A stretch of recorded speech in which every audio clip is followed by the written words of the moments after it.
am Justin, the car guy over at Family First Auto Sales, and I was told by one of the owners yesterday, try something different. So here I am. I'm going to be reviewing the Kia Soul. I have never been in one. I've only seen the outside of them, and I'm not particularly in love with the way they look, but we're going to give it a shot today. I'm going to take a look at it. I have never been in the inside of one of these before, so today is going to be a day for the both of us. Now, I haven't even brought this thing to the front yet. I wanted to just make it as transparent as possible, and we're going to review this together, and I want to see what it looks like. And this will be the 2022 Kia Soul we will be looking at today. Now, this isn't the only one we have or ever will have, but this is one of them. This is what they look like. The body design on the front end doesn't really look bad. It doesn't really resemble a compact car for its size or for the performance that it offers. So it doesn't really look bad. Now, for me personally, I'm more of a car guy, right? So I have an interest in the Camaros and the Chargers, Challengers, the Subarus, things like that. Those are what interest me. However, I know I'm not the only one that exists in the world, and most people aren't like me. And you guys are looking for affordability, first-time buyer, things like that. Now, I haven't been in this car yet because, once again, they do not interest me. But we're going to take a look on the inside, and we're going to go through it together and really see what this has to offer.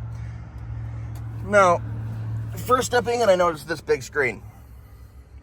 If I had to guess, it's a 10-inch screen. I don't know for sure, but it looks like about a 10-inch. Then we have the USB here. We have some 12-volt stuff over on both sides here. That's not too bad. We have some drive modes. I'm going to look into that to see what it offers once you turn the vehicle on. Then over on this side, it appears we have lane detection. We have blind spot monitoring. There's an on and off for the vehicle, so when you're at a stoplight, it'll turn itself off, but you can turn that off. So that's actually a really nice feature to have that I actually am happy to see on a vehicle like this. In addition to that, we also have traction control on and off, which I don't know why you particularly would want to have that option. But it is cool that they do have it because, you know, if you want to go drifting in your Kia Soul, I guess you can. So you have some options. Going to this side, you have your, obviously, like your cruise control settings. You have some modes over here as well, and your call features as far as your Bluetooth and stuff is concerned. So that's not too bad. I'm seeing 1 speaker, 2 speakers, 3 speakers, 4, 5. And it looks like there's 6 and 7 on this side. So that's actually not too bad. You have a 7-speaker setup. There might be one in the trunk as well, surprising me. But we'll take a look at that in a minute. But first and foremost, we're going to grab this key and kind of see what the Kia Soul feels like. Now, I'm not going to drive it far. We're going to take it down to the dealership area and just get it staged so we can actually take a look at deeper into this. AC works immediately. I haven't turned this car on yet today. I haven't even been in this vehicle yet, so not bad. It kicked on immediately. Do I see a sport mode function? Oh my god. The Kia Soul has sport mode. I'm not sure what all that would do. But it, once again, it has it. So that's at least better than not having it. It gives you a little bit. Now, these subcompact cars, they do have a purpose, right? It's a lot easier to maneuver because they're so small. And with the design of the Kia Soul having that extra headroom is really nice because you can never really be too tall for a Kia Soul. So there is some benefit there. Now, ride quality, it doesn't feel bad. It actually feels pretty good. It's solid, well planted to the ground. Parking is stupid easy. Everything is really smooth. It has the backup camera on it as well. That's pretty standard on today's cars, though.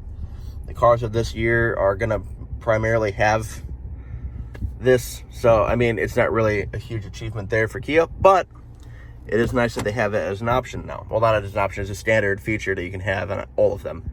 Correcting myself. And going through these settings, I'm kind of curious what these drive modes do. This has drive mode and then sport and normal. So it has normal and sport for 2 options there. So you do have a little bit going on there. I have it in normal mode right now. I'm just going to leave it there.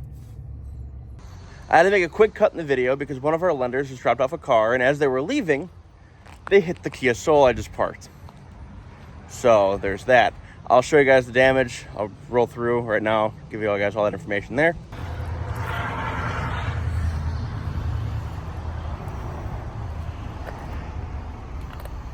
So yeah, he was backing out the parking spot right over here with a van, and just backed right into the door right over here. As you can see, the dents and all that fun stuff right there now. Awesome, love to see it. Anyway, we're gonna continue with this video, but I'm not done yet. So we saw the front seats already. Now we're gonna move on our way to the back. I'm not gonna lie to you, there's actually a lot of room. These seats are pretty far back already as it is. And I have tons of leg room back here, and I'm a bigger guy as far as, like, you know, bigger guy. So, that's not bad. Now, for me personally, I'm into those kinds of vehicles. The sports cars and the muscle cars, things like that. So, for me, comfort is second. Power is first. For most people, they want comfort. So I can really understand why people would like this vehicle. Me in particular, I do not. Just because I'm more into performance. But it's not bad. There is a ton of space here, so that's good. And it goes deep. I mean, pretty deep through the sides of here. So I mean, that you can fit over a hand length inside and still have room on top. And you can go way up with it as well. It's not deep, mind you. They're going this way, but that's what you're getting when you get a compact vehicle. But they've found a way to make all the space work. Now we're gonna take a look at my favorite part, under the hood. So there are hood struts, so that's kind of nice for someone like me. That way you don't actually have a hood prop or anything like that. It holds itself up. More modern day technology. I have a 2003 WRX, so I'm a little bit dated there. This has one thing I can promise you my car doesn't have, along with carpet and other stuff. So it's really not that bad when you're looking at it. Now, this is the 4-cylinder engine. It's only producing about 147 horsepower, but you're making that up because you get 28 miles per gallon in the city. And then you also get 33 miles per gallon on highway. Now, when you're comparing mine to this, I have 8 miles per gallon on city, about 16 on highway. So it's really not that bad, once again, for someone that is looking for more of an economy vehicle. But once again, this vehicle isn't for me or anyone like me.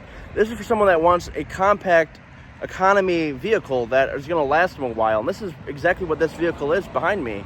So I can see it. I mean, I'm behind it for people that want it. I'm not going to hate on them as much because it does make sense. It's just, it's not my cup of tea, but I can see where the selling points are at. This vehicle has a whole bunch of headroom. That's why it has that weird shape that everyone makes fun of. But at the same time, it's the hamster car. You know, it has a little bit of that fun factor to it too. So I kind of get it. It makes sense. Not for me, but I'm hoping maybe for you. Let me know in the comments on what you guys think about this vehicle.